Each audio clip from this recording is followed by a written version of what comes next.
Welcome everybody to my still new YouTube channel. Kim Copeland here, hospice nurse medium, and love to share with you today.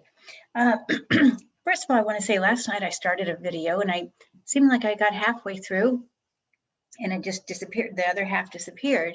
But one of the things that happened was I was talking about a hospice patient and giving a story and talking about how we have love here on earth and we have love on the other side.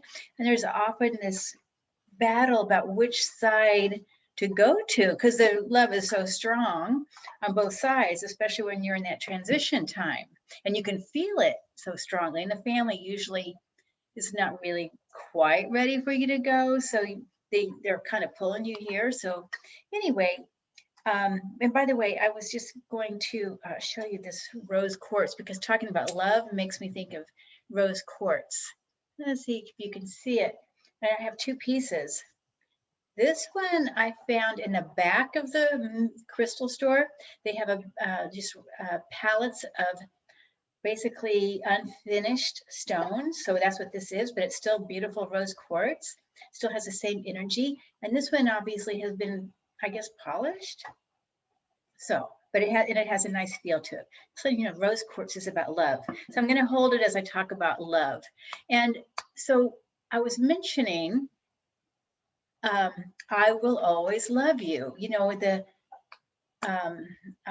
It just came to me. I will always love you. And the people on this side, I will always love you. And the people on the other side, I will always love you, no matter what. And then I remembered that's a song. I said, isn't that a song? So this morning at 4 o'clock, I woke up and I almost never look at Facebook, but I just happened to today turn it on at 4 o'clock in the morning, even though I was getting ready to meditate, but you know how you're not supposed to look at Facebook before you meditate. But what popped up when I turned it on was the song, I Will Always Love You. And the lady was singing it and by Whitney Houston. It wasn't Whitney Houston, it was somebody else. It was an 18-year-old wonderful singer. And she was talking about how her mom was on the other side and she was singing it for her mom. So that was a message for me, I'm sure, and maybe for you as well. But then again, today, as I was looking at my computer and I was actually looking through just Google, something on Google, and all of a sudden it came up again.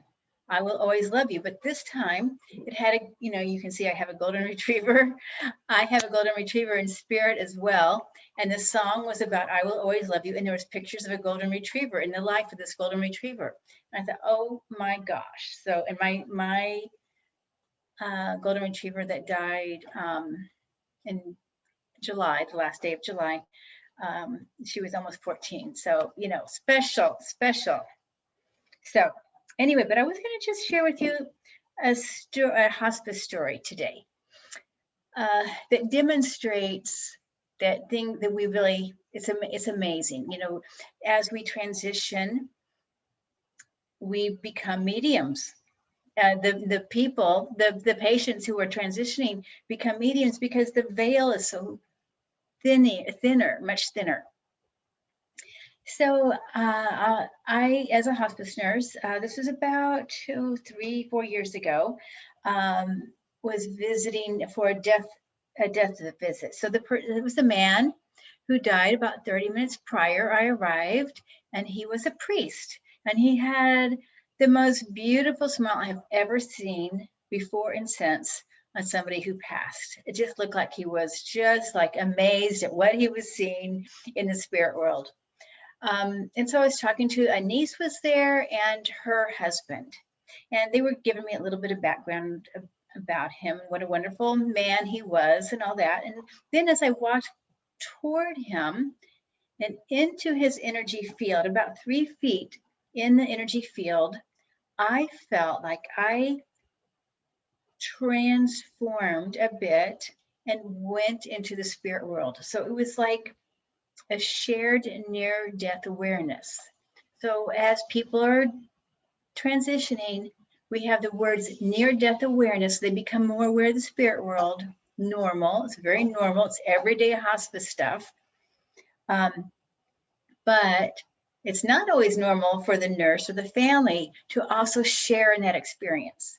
So anyway, as I'm walking closer to him, I could feel like I stepped into a different world. And I could see around him about 2 or 3 feet around his whole body, like a whole, he was encased in pink roses, darker pink than this. And they were full bloom, beautiful, beautiful roses. Wow. And he still, again, I could see his body, right? But around him were the roses. And I said to the family, and they don't know that, I'm brand new to them. They didn't know me. And I just mentioned, I imagine he is surrounded by flowers. And the nephew-in-law said, I smell roses.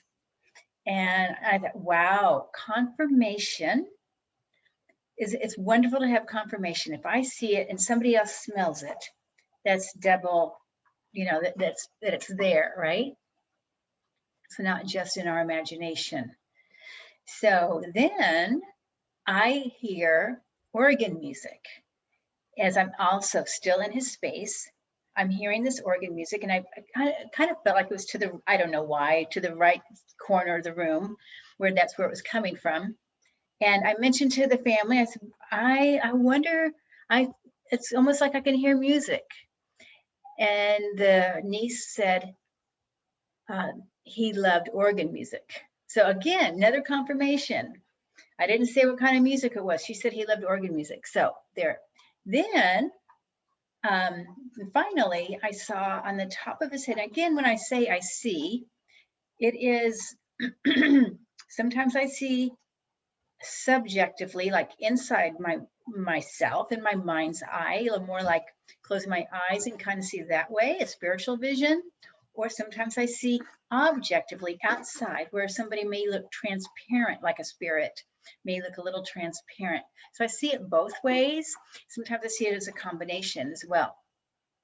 Anyway, but on top of his head, and this was a little bit more, actually, I cannot remember if I saw it subjectively or objectively, but it doesn't really matter. On the top of his head was a V-shaped energy that was growing, it sounds weird, growing vines, green vines that you can see, that you see is the common greenery that we see growing on vines. And but instead of a leaf, it had a priest. So there were so many priests I couldn't count. And it's like it was a feeling, it was that he had been embraced by his brotherhood. It was amazing. And they were all wearing the same thing. They were all wearing a white kind of a robe with a brown belt or sash. And they were just standing, and so many that you knew, or I knew, that he was with his priesthood. It was really beautiful. And I mentioned somehow, I don't remember exactly what I said to the family about that, but I just said, I wonder how, if he's meeting more priests, and they said he was very much loved by the community and the priests that he worked with in the church. So it was, pretty amazing. I just want to reinforce that if you desire and you're working with somebody who's in transition, if you sit quietly, you also may be more aware of the spirit world, just like they are. And I think it's also even easier if you sit close to them, because they are surrounded. And I've noticed this with other people too. So if I walk into a room and I know they're transitioning, as I get closer, I feel the angels more too around the person who's dying.